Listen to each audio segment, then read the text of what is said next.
O Tribunal Regional Eleitoral de Goiás, o TRE-GO, reafirmou, a gente que é do Rio fala O, né? Paulista fala U, quando vai falar a letra sozinha, assim, pois é. A gente tem essa diferença, né? No E também. Então, repito, o TRE-GO reformou na terça-feira 8 a decisão de primeira instância que havia declarado a inelegibilidade do governador Ronaldo Caiado da União Brasil por 8 anos por abuso de poder político. Na ocasião, a gente detalhou aqui no Papo Antagonista as alegações da juíza de primeira instância e criticou justamente a punição excessiva. O título do corte ficou assim para quem quiser conferir em detalhes depois o que estava em jogo. Decisão contra Caiado é rigor seletivo? Era uma pergunta e a gente, claro, trazia uma argumentação de análise respondendo no vídeo. O colegiado do TRE afastou a penalidade mais grave, mas manteve a multa de R$60 mil imposta a Caiado por uso da estrutura da administração pública estadual para angariar apoio eleitoral. Com isso, ele está liberado para disputar a presidência da República em 2026. O prefeito eleito de Goiânia, Sandro Mabel, também escapou da inelegibilidade, mas não de uma multa de R$40 mil. Diz um trecho da certidão do julgamento, aspas, prosseguindo, no mérito, o desembargador eleitoral José Mendonça Carvalho Neto, acolhendo o parecer da Procuradoria Regional Eleitoral, proferiu voto no sentido de conhecer e dar parcial provimento aos recursos eleitorais para tornar insubsistentes,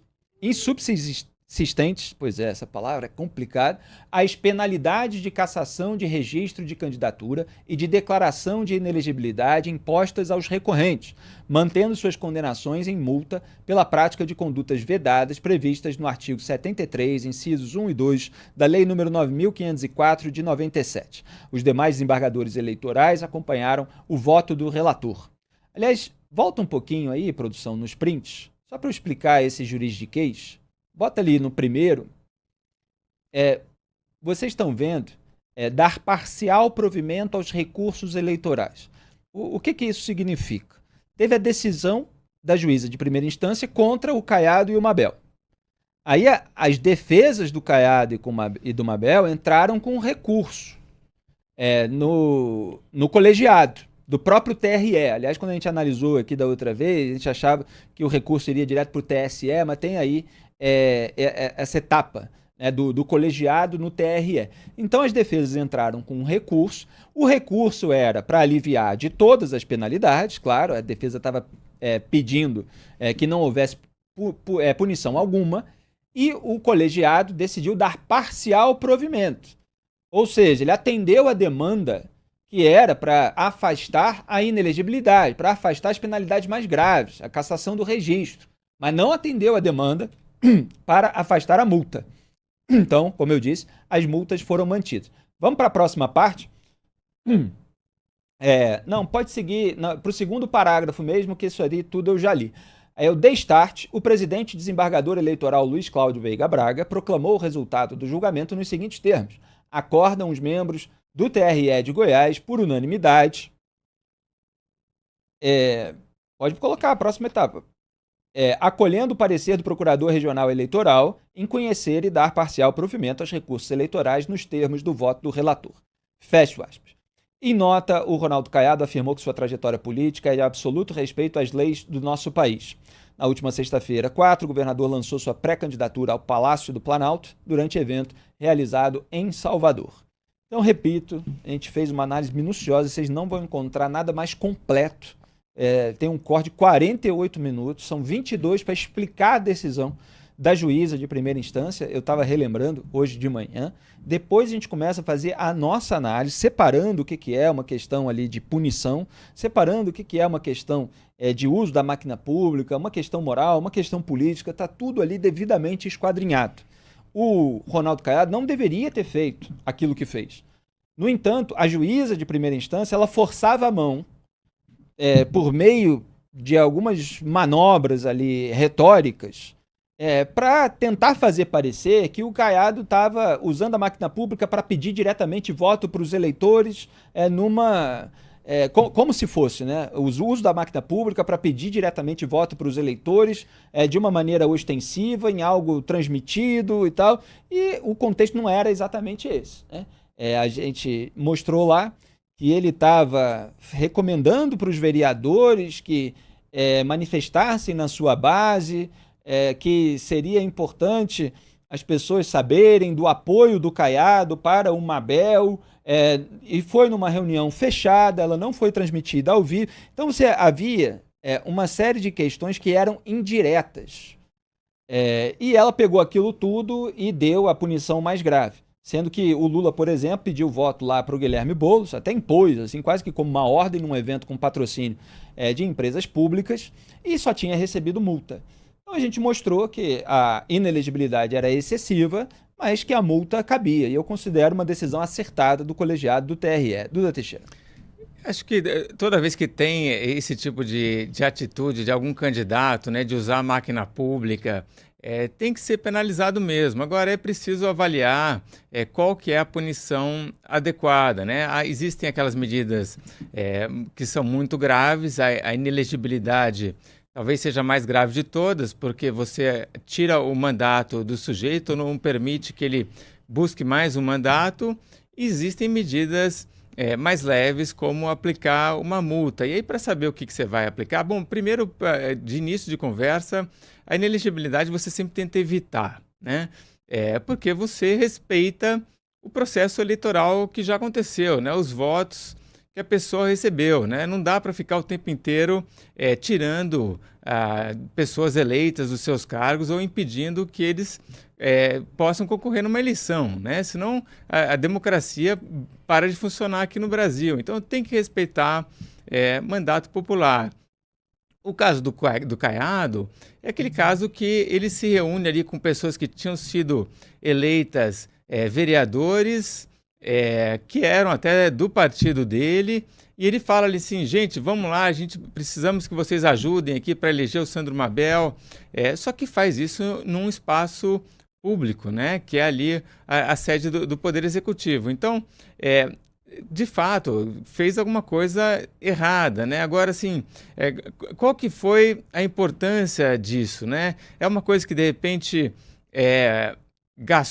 teve um custo muito grande, né? Teve a capacidade de mudar o resultado da eleição, e não, né? Assim, de fato, ele cometeu uma infração, mas deixar ele inelegível, aí é uma coisa pesada demais. Pois é, Ricardo Kessler, eu lembro de ter comentado aqui, inclusive, que se o Caiado tivesse feito a mesma coisa, mas não na máquina pública, que é, obviamente, o que os políticos fazem em época de eleição, eles articulam ali com a sua base de apoio, como cada um vai se comportar, falem isso, etc., que é normal, que não é vetado, não haveria muita diferença se ele tivesse feito em outro lugar, né? Então, o ponto é que houve o uso da estrutura pública, mas isso desempatou a eleição, isso serviu de uma maneira decisiva para que o Sandro Mabel ganhasse. Então, você não tem elementos que possam confirmar isso, turbinando a gravidade a ponto de gerar uma inelegibilidade por 8 anos. Então fica aí mais um candidato desse campo mais à direita em relação ao PT disponível para 2026. Resta saber aquele outro detalhe, né? O Bolsonaro vai sabotar todos esses candidatos até lá? Olha que interessante, eu me lembro muito bem desse programa que a gente fez, esse papo antagonista, e quando a gente analisou toda a situação, à época eu me referia à sentença como se fosse uma pré-sentença, né? Como se fosse um pré-conceito já definido pela juíza, que foi buscar na peça acusatória frases isoladas, fatos isolados para poder corroborar uma decisão que parecia já formada, de que ele teria cometido algum crime. Porque, na verdade, Felipe, quando a gente lê essa peça, essa sentença da juíza, eu me recordo muito bem, eram narrativas, eram ilações, que não encontravam provas fáticas. Inclusive, me lembra muito o que anda acontecendo agora em relação a alguns desses acusados dos atos de vandalismo lá de 8 de janeiro. O caso talvez mais exemplar seja da moça do batom, da Débora Rodrigues, né? O que você tem de concreto contra ela, obviamente você tem a depredação do patrimônio tombado, isso é claro, não dá para negar. A tentativa de abolição violenta do Estado Democrático de Direito, bom, isso também é inegável. Mas daí você imputar a moça golpe de Estado, por exemplo, como se ela tivesse planejado junto da cúpula golpista, né? Se ela tivesse planejado um golpe de Estado, é óbvio que não encontra amparo fático.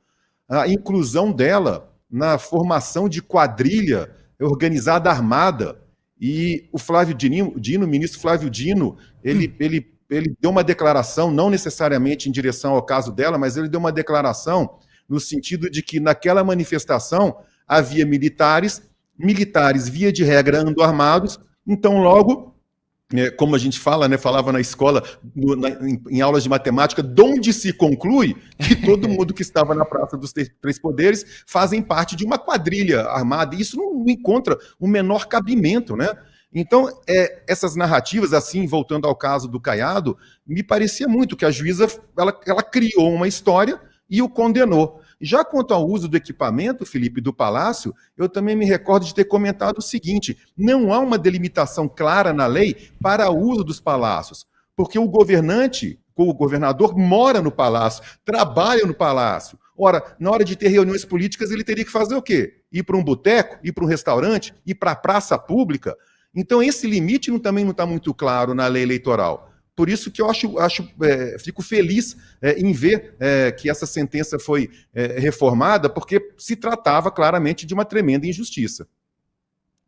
Pois é, fizemos uma análise detalhada, então, repito, está disponível aqui no corte Decisão contra Caiado é rigor seletivo.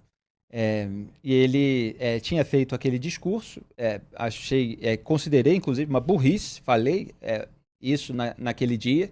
Não é para se dar margem para toda essa confusão, mas é claro que 8 anos sem os seus direitos políticos é um exagero completo, a multa ficou de bom tamanho.